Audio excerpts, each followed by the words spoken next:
we'll just start talking. Dude, someone's got to do an intro. We're gonna do like kick a door down or something. Oh yeah, hold some balls and some beers. All right, Mr. Mediator, we want to get going. All right, well, let's talk about like how the hell we got involved with Spartan, because like I'm not gonna lie, when I go into a meeting and someone asks me, like literally this past week, met with someone and they were asking me that stuff, and when they hear the story, they kind of like, what? Like, how did this happen? And I think it's kind of cool for all of us, and also the fact that it all stems from northern Harford County, which is kind of crazy. But yeah, like Connor, why don't you kind of start? Yeah, I mean, it's definitely funny. Like we all have our starts kind of all came from the same area. We all went to the same high school. We all started out as Spartan as interns. So definitely it's just kind of funny, how life plays out. But the way I started was I needed an internship to graduate. And, I obviously kind of put it off to the last minute and started kind of digging around. And you had interned at Spartan the year before me, and so did Mike Boyko. And I was like, man, like, what am I going to do? What am I going to do? And I kept hearing about Spartan, just came up. And I was like, it's flooring. I'm good, right? Like, I don't know anything about flooring. Like, why would I want to do flooring? That's what I thought to myself. I kept hearing more and more good stuff about Spartan. And I was like, you know what? I'm going to apply. So applied, had my interview to be an intern, right, for marketing. And I remember I was home. I can't remember what I was home for, but I was home. And I was over at one of my buddy's houses, and we were chopping wood, right? Like probably one of the few times in my entire life I was ever chopping wood. We were outside chopping wood. I like reeked of gasoline. I was out there just like being a man. And my interview was supposed to be the next day. And I get a phone call from Meredith, and she's like, hey, we're calling for like 6 inches of snow tonight. Like, we're not going to be in the office tomorrow. Can you come in and interview now? And I'm like literally wearing a cut-off T-shirt, reeking of gasoline. Dude, I remember this story. Yeah, and I was like, and it was probably like 2:30 in the afternoon when she calls me, and I was like, yeah, like, does 4:00 work? And she's like, like, we're actually gonna be getting out of here early today too. Like, can you come in like now? And I was like, unfortunately, I explained the situation to her, and she's like, oh, just come however you are. Like, we're not going to hold it against you. We know this is like crazy circumstance. And I'm like, there's no way I'm going to go in there, like literally smelling like gasoline in a cut off shirt, like just not happening. So what I did was like, I got in my car, I raced home like 5 minutes away, took a shower, put on pants and a jacket and like a sports jacket, got back in my car, drove 20 minutes to Bel Air, made it there. I think that they were so impressed because their expectations were so low for me. Like, they were like, this kid's going to show up like the way he just described everything. Like, he's just going to show up how he described himself. And I showed up in a sports coat, and they were so impressed. So I like credit that to definitely getting my start at Spartan. And then, like once I was there, the desk life really just wasn't for me. I wanted to be out, wanted to be talking to people, wanted to be interacting with people. So, they kind of took that in. We're like, you know what, we'll tailor this internship towards you. So, I went out and I shadowed reps in DC. I shadowed reps in Baltimore. I shadowed reps in Philly. I shadowed Jake Clary down in Charlotte, where ultimately I ended up, a year and a half later. So, it is just funny kind of how we all have our starts, and just like little things in life kind of, dictate it. Yeah, dude, no doubt. The crazy thing I realized before we hopped on, didn't we all work for Kenny Mann at some point? Yeah. Technically, we're all Kenny Mann proteges. We are all the birth childs of Kenny Mann. Yeah. Right. Don't give him too much credit though. So go to his head. Straight to the head. He'll take all the credit. He's the intern whisperer. Apparently. That's funny.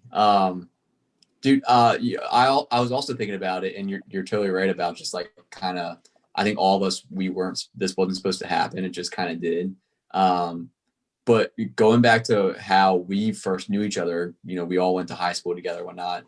I don't even remember, this is how bad my memory is, but didn't we play middle school sports together, or was it only high school sports? Connor and I played soccer on the same team.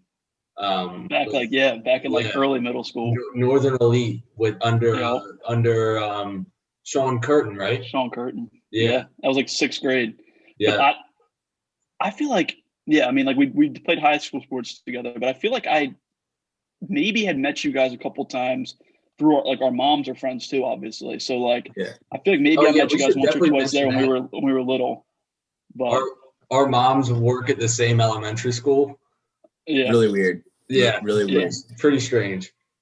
It is funny. Yeah. It's way too interconnected. Dude, that kind of, I mean, just saying that makes me think like, we're all in different corners of the country now, but I remember when I was in college, I'd tell people about Jarrettsville, Maryland, and like, the saying, like, one stoplight in your hometown, like we literally have one in Jarrettsville. It might be two. If you count the one by Madonna. Yeah, it's two. Okay. But yeah, it's kind of crazy how small things are. Like us through the same company, play rec sports together, our moms work at the same elementary school together. It's just strange. It is weird. No, everyone jokes about when you're in college, like doesn't really matter your education. It really matters about who you know. And that's really how it started for me before Connor got there, is that, this is the part that blows everyone's mind when I kind of tell them how I got Spartan, was that, I was going to school to get into counterterrorism. Kyle, you guys both obviously know, but our dad's in federal government. I've always found like criminal justice pretty interesting. So I literally went to school just criminal justice, but then realized that like knowing a different language was going to be useful. So I started studying Arabic. So I was like full into that. And then literally the summer that I need to start thinking about studying abroad in like Jordan or Oman or Egypt.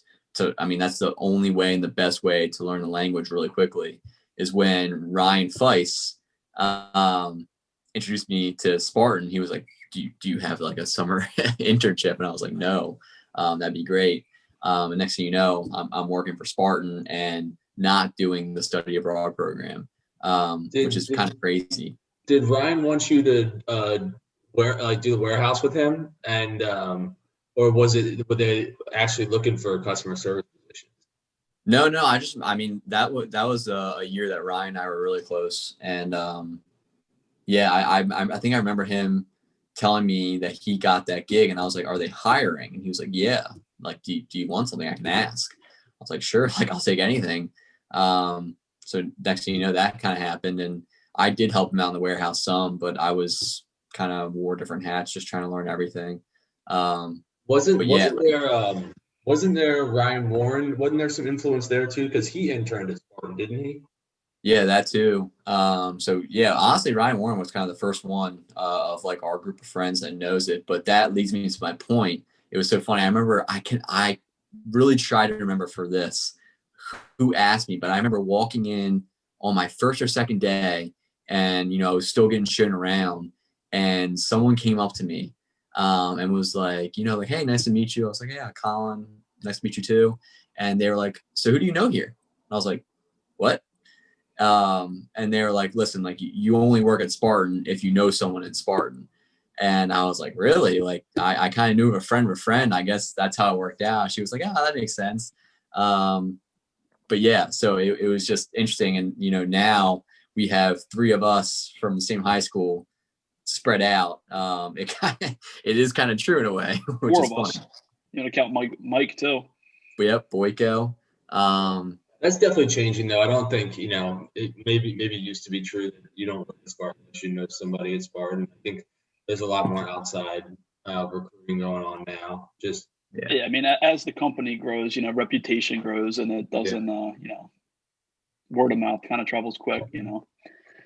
But, yeah, it definitely is. It is funny though. I mean, if you look back, even currently, internal office staff, like everyone is kind of connected to at least one person in there. Like, I know a couple of people had worked at a previous job, and they all just left there and came over to Spartan together. So it's just funny how like that is true. Everyone does kind of know someone inherently. Oh yeah. Beforehand, but yeah.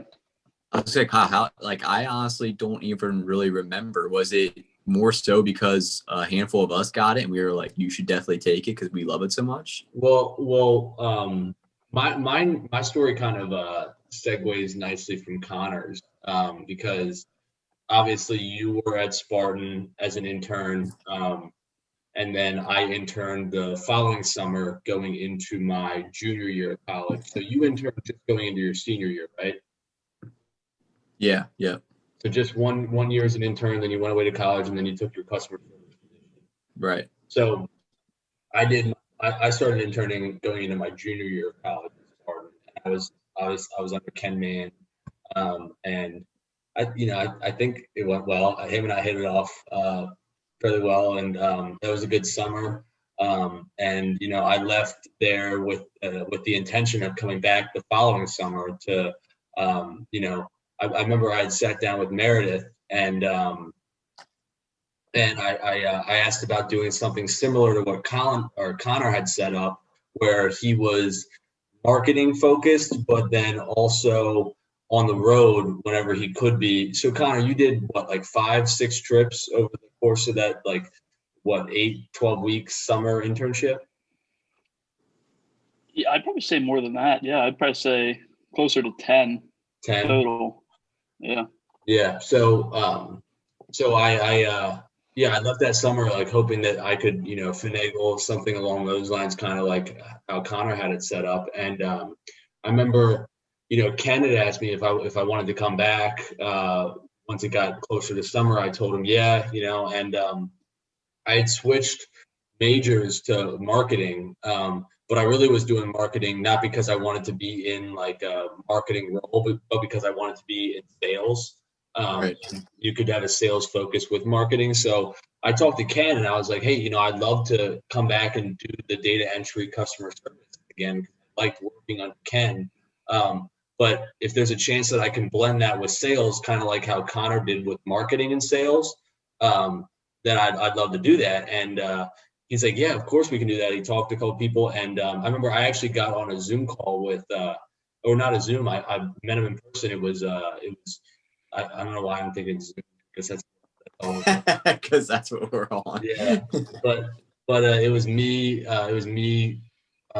Ben and Ken, and I remember I was saying to them like we were a couple days out, but I was saying to them like I really like it to be scheduled where maybe Monday, Tuesday, and Wednesday are in the office, and then every Thursday and Friday of every week I have something coordinated with one of our reps, where I'll shadow them all day Thursday, all day Friday, and then get back home weekend. So, and they were saying anywhere from like Philly down to Charlotte, kind of like Connor had did the summer before. So that was the plan. That's what I fully went into the summer before my senior year expecting, and then second semester ends, and I take we did it 3 years in a row. So my friends and I would all go to Myrtle Beach after the school year was over, and I'm drunk in Myrtle Beach, South Carolina, and I get a phone call from Mike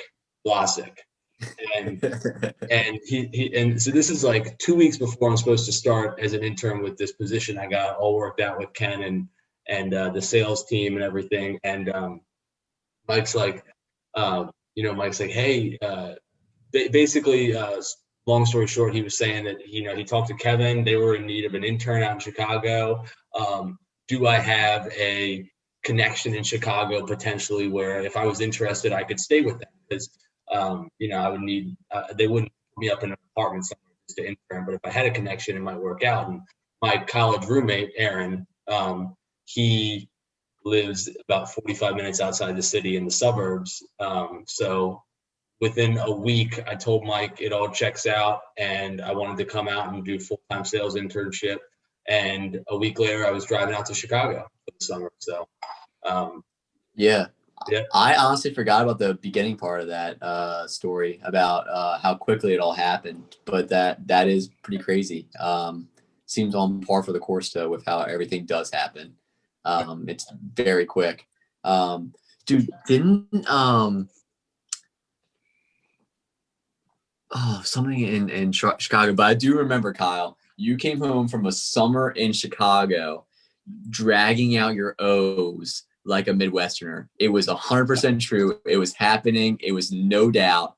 If It was anything, ridiculous. okay, I mean, if anything, I think Connor, this is for you. If anything, I think it was super subtle, and Colin just wanted it to be so true that I was there for 3 months and started talking like I was from Wisconsin. Very bad. No, bad at. Oh, what are you bad at? I am the worst. Actually, no, I had this conversation with Mum last night. I am the worst at remembering things, and it is to my detriment, like by a lot. Like sometimes it happens with work, no doubt. Like all of a sudden I'll be like at the end of the day and realize I just totally let an email slide by me. But it's more so bad when like I make plans with friends. Like with work, I'm a lot better about it.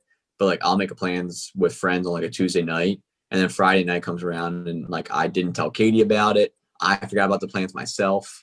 They're like, "Hey, this is what we're gonna do," and I'm like, "What?" And I don't remember a lick about it. You're also good at recording. Just avoiding any like input. Like you and Pops have always had this whole thing where someone can be talking to you in your ear and you just don't hear them. Yeah. Selective hearing. Maybe that adds to it because people are like, "Oh, I told you that," and you're like, "I don't remember," but maybe you didn't even hear it in the first place because you're really good at tuning people out. Yeah, I definitely, I wouldn't say, but that's like turning into something I'm good at, which I guess it could be a good thing, but yeah, I tune people out for sure. You brought this on yourself, but let's talk about the best part about you brushing your teeth. Up until probably after you got to college, you would not use mint toothpaste. So literally through high school, you were using watermelon toothpaste. Yeah. Dude, I did that when I was like 8. Dude, so I couldn't even chew mint gum. I was like 18 years old and I had a phobia of it wasn't a phobia. I had a taste aversion to mint. But you dipped mint. I dipped wintergreen. Carry on. Yeah, but I couldn't chew mint gum. Dude, there's a difference between Copenhagen wintergreen and mint gum. Like mint gum is so overbearing. It was so bad to the point where we were going to a lacrosse tryout and I was going to be late for a lacrosse tryout when I was in like 8th grade. And I didn't brush my teeth after I ate, and my pops could tell because my breath smelled like whatever I ate. And he's like, "Dude, I'm not smelling your breath. Like chew this piece of mint gum." And I'm like, "Dad, I'm gonna puke." And he's like, "Chew that gum." And I popped it in and I puked all over his dash. Dude, this is unbelievable. He brought on himself. He brought the whole toothpaste thing. I told him. Yeah. Honestly, I think when you moved into Chicago, and Katie and I came to visit, like weeks after you moved in, Katie literally walks into your bathroom and goes, "Oh, he's got mint toothpaste." She thought I was 22 still using. Dude, it was I forget the brand, but I would always use the watermelon one, and it had one of those animated watermelon with a face, like pictures on it. Designed for actual toddlers. Yeah. I'm pretty sure they probably thought that you were buying it for like your son. Yeah. Dude, I'm pretty sure on the bottle it said "safe to swallow." Yeah, definitely did. That was the best part. I didn't make such a mess when I could swallow it. That's definitely. We literally just figured it out. Dr. Phil here. We figured out Kyle's. We're good. We figured it out. That's funny. I'm really bad at remembering to respond to people like that text me. Like I'll go a solid couple days and then be like, "Oh shit, so and so texted me. I got to respond." You'll actually answer them after days. Oh yeah, like nothing happened, dude. I'll just pick the conversation right up where it left off. Jesus, that's strange. But here's where it's bad is like I do that and like I know I do that, which isn't good. But like if someone doesn't respond to me, in like a reasonable amount of time, I'm like emphasizing the message, like, "Dude, what's up? What's going on? Why are you not texting me back?" Like it's definitely very contradictive, but that's definitely something that I'm really bad at. Wait, so Connor, first you have your read receipts on. That's what you need to do, bro. You need to turn your It wouldn't bother me. It wouldn't bother me. You don't think you'd be more accountable if you knew that people were? Yeah. Knew that you read their shit? It doesn't bother me either. Yeah. But no, all I'm saying is you probably have less people like worried like, oh, he forgot or something like that, or he didn't look at me. But my thing is like, so I had a college roommate who literally I looked at his phone, would have thousands of unread text messages. Is that you or no? I have 78 right now. Dude, I can't do that. There's no way. Like scrolling through my phone right now, like I have messages unopened from, this is back in September, July. Yeah, that is last February. I have unopened messages from last February. Wait, last February? That's crazy, dude, delete bro. the message. What if I want to go back one day and look at it? Who's it from? It was a message from Verizon Wireless. Well, so okay, don't do that one, but pick the furthest one from now that you have not responded to and answer right now like nothing happened. All right, the last person that texted me that I had not opened the thing of was from May 30th. All right, answer right now and act like it hasn't been 6 months. What was it? What was the text you got? Can we ask that? What was the text you got? Well, I think that's why I didn't respond to it and I didn't open it, was because it was it was like someone had just laughed at a message that I had sent. Wow. So hold on, let me find an actual one that was like, so all right, June 9th, I didn't respond.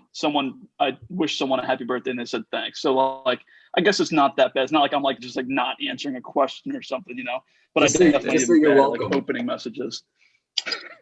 Right now, hit him back up and say you're welcome. You're welcome. So literally your story was the first night before we even did anything during that trip for the most part, right? I think we maybe had gone to the trade show that day. And then we got back and it was kind of like, you know, a night to do whatever. It was, you know, nothing was on the schedule. But dude, and I had gone into this trip, you know, in my head saying, you know, I think I had $350. I was like, $350, that's what I'm going to limit myself to for gambling, right? Like if I blow it all, $350 well spent, whatever. And that was, again, we were there for 3 or 4 days. So I was going to try to spread that out. Well, obviously, you know, I mean, things don't go as planned, and the drinks got flowing the first night. And I can't remember if either one of you guys were like with us when this happened, but I think we were all together and we were kind of all just like, you know, playing the table, stuff like that. And it ended up, I know a bunch of you guys were over playing craps, and me and Mike Boyko, we ended up sticking that out at the roulette table. And I'm sitting there and I'm feeling pretty good. And I look down and I'm down to my last $20, right? Like this is night one. I had started out with $350. I'm down to my last 20. And it was, I think it had just been maybe a couple days. It hadn't even been a full week since Kobe Bryant had died, right? And like that was such a tragedy in the world at the time, and still is, obviously. But I was sitting at the table, I was down to my last $20, and me and Mike had been going back and forth with the dealer all night, you know, just talking shit. And I was like, you know what, $20, screw it, I'll get more money out tomorrow, whatever. And I was like, $20, this goes on you, black 24. Kobe Bryant. I was like, Kobe, this one's for you. Put it on his number.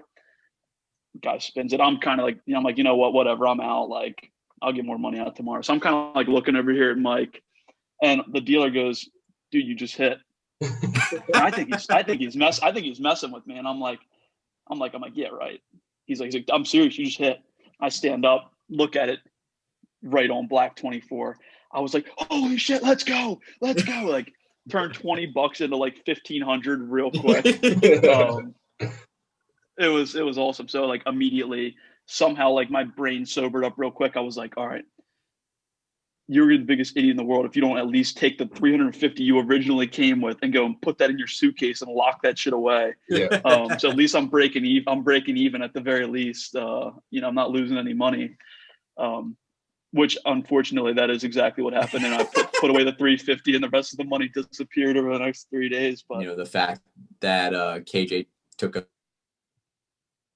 us to the Las Vegas Motor Speedway was unbelievable. I just remember the gist of my story was like, you know, pretty much you walked in, right? And we were like, oh my God, this is happening. And they pretty much told you that like driving a regular car is nothing like doing it on a speedway with a supercar.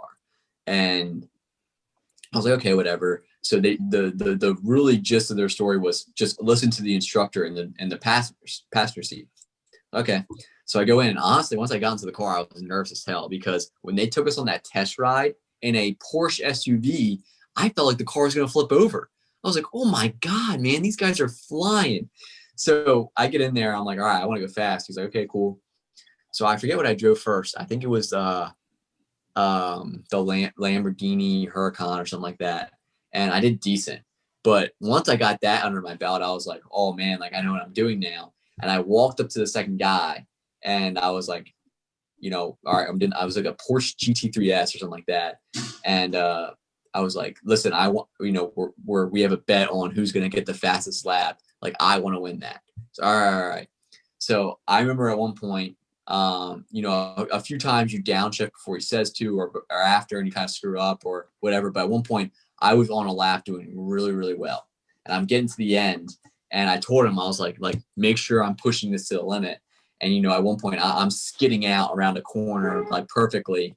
And I let go of the gas too much. And he literally stuck his wrist into my knee so I would give it more gas. And I was like, oh my God. Like, you came around that corner to go on the straightaway and you literally kind of went back in your seat when you yourself hit the gas button or the gas pedal. It was crazy. All right. So speaking of, I actually have the times. Oh, you do? We don't need to get into the time. Connor, you didn't do bad. So basically, let me preface this. So basically, what happened is, do you guys remember that when we left the training and we did the practice lap in the Porsche SUV or whatever, I don't remember what it was. So then you had the option. So you had one heat in either the Lamborghini or the Ferrari, and then you had one heat in one of the supercars, right? Well, it seemed like everybody was picking for their first run at it, either using the Lamborghini or the Ferrari. And I decided I was going to use a supercar first. So I went out and I remember I was lapping everybody when I was in the supercar and they were in the Porsche or they were in the Lamborghini or the Ferrari. And and then you immediately get into the next one after you're done. And then they start posting the scores. And I'm getting my time. So they first posted the scores from the first heat, right? And I'm like way ahead of everyone. I thought I had the best time, but that was when I was on the supercar and everyone else was on the other cars. And then once the second heat came in, I fell down to like third or fourth in the best times. But I can go through the best times right here. So so we were on the bus and Kevin asked me to pull all the numbers and send them to him because he wanted to post them. So Colin actually had the best time. And then Neil was a close second. Kevin was about a second behind Colin. And then I was a second behind Kevin. And then where's Connor? And then it was Ali 5th, Doug 6th, Keith Laganata 7, Garbach 8, Clary 9, Boyko 10, Randy 11, Gayo 12, Danny 13, Jeff Collum 14, Jim Gagan 15, and Connor dead last.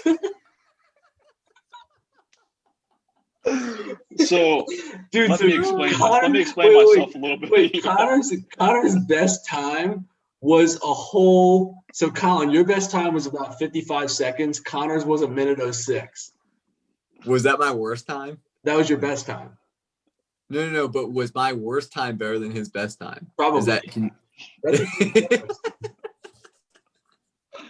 So, let me preface this. I am inherently a slow driver, right? Like, if you ask my girlfriend Katie, she will make fun of me all the time about saying I'm a slow driver. So I will say, when we were going there, I don't get nervous often, but I was genuinely nervous, going to the racetrack to do those cars. I was like, dude, I'm gonna embarrass myself because I know for a fact I'm gonna go the slowest. B, I was nervous because holy shit, I'm driving a car that goes, 0 to 80 in 2 seconds. So I was sweating profusely on the way there, and we get there and I was like, all right, this is kind of cool. I'll try it out. Well, I get in the car and like Kyle said, I think I can't remember what I drove. I think I drove maybe the Ferrari, and then I think I drove an Audi R8. And driving it, I was like, in my head, I was like, dude, like you were a complete badass. Like I'm like pedal to the metal. Like I'm like, dude, like this is awesome. Well, then like unfortunately, like the only words I can remember from that entire day was, all right, pull off. We're gonna have someone passing you on the right. The instructor and the instructor in the side seat would constant. It seemed almost constant. Like in my head, I'm like, dude, I am flying right now. And like he'd always go, all right, don't panic, but someone's gonna pass you on the right here. And I'm like, how the fuck is someone passing me on the right when I'm going 120 miles an hour? So in my head, I thought I was flying. So like when I got back in there, I was like, yeah, man, like I thought I did pretty good. And then we see the times get posted, and I'm dead last behind everyone. But it was still a blast. So that was an awesome experience for sure.